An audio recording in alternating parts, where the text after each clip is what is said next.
তারা অনেকেই বলছিলেন যে ওনাদের নেতা লন্ডন থেকে আসার পরে সব উঠতে যাবে, যে শুধু ডাকসু নয়, সিলেটের লোকেরাও ইউনিভার্সিটির লোকেরাও ওনাদেরকে ভোট দিলেন। আসলে দেখেন, জাতীয় নির্বাচনের সাথে তো ছাত্র সংসদ নির্বাচনের কোনো সম্পর্ক নেই। এক নাম্বার কথা। দুই নম্বর কথা হচ্ছে, ইলেকশন কমিশনের প্রধান কাজ হচ্ছে জাতীয় নির্বাচন, স্থানীয় নির্বাচন করা। কোন জায়গায় সাংবাদিকদের নির্বাচন হচ্ছে, কোন জায়গায় লয়ারদের নির্বাচন হচ্ছে, কোন জায়গায় বিজনেস সব হচ্ছে, কোন জায়গায় গ্রামের সমিতি নির্বাচন হচ্ছে, এগুলোর এখতিয়ার কিন্তু ইলেকশন কমিশনের। ইলেকশন কমিশন অন্যায়ভাবে এবং ক্ষমতা বহির্ভূতভাবে শাহজালাল ইউনিভার্সিটির নির্বাচনকে একবার স্থগিত করছে। এই অপরাধের সে দুষ্ট, এবং এটার কারণে আজকে ছাত্রদের ওজেরই অবস্থান গ্রহণ করার জন্য এই সাহসটা পেয়েছে।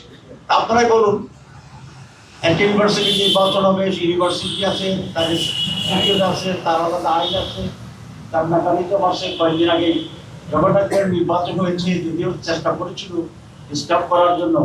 তো আমরা তো ইলেকশন চাই, বন্ধ করার আন্দোলন, এটা আমাদের ক্ষেত্রে পিকুলিয়ার নয়। অধিকাংশ জায়গায় তো ছাত্ররা এটাই চায় যে ইলেকশন দিচ্ছে না। কেন করছে এটা কি আপনারা বুঝছেন না বুঝেন না?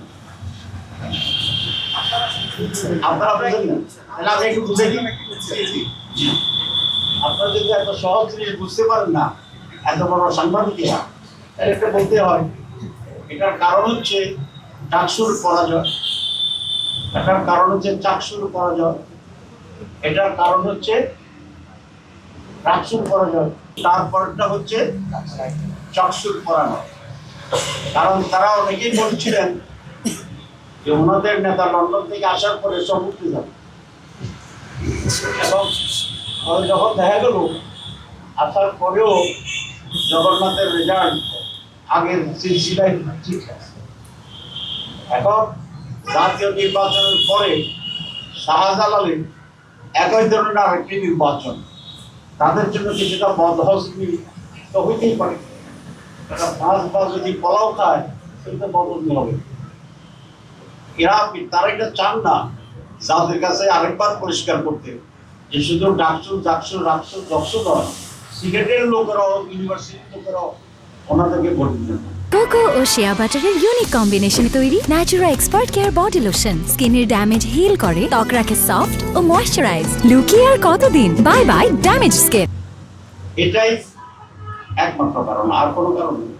এখন বুঝছেন ভাই? জি, এই ছাত্রবাচনের প্রভাব এটাই ফেলবে যে যারা এই সমস্ত ইউনিভার্সিটির ভোট দিছে, এরা এই জাতিরই একটা অংশ। এরা বাংলাদেশের বিভিন্ন গ্রাম থেকে এসে এখানে লেখাপড়া করছে।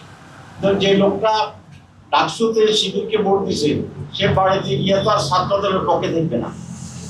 সুতরাং এটা খুব পরিষ্কার যে এই সকল নির্বাচন দেশের মানুষের মাইন্ডে শুধু জাতীয় নির্বাচন না, প্রত্যেকটা বিষয়ে মানুষকে প্রভাবিত করছে।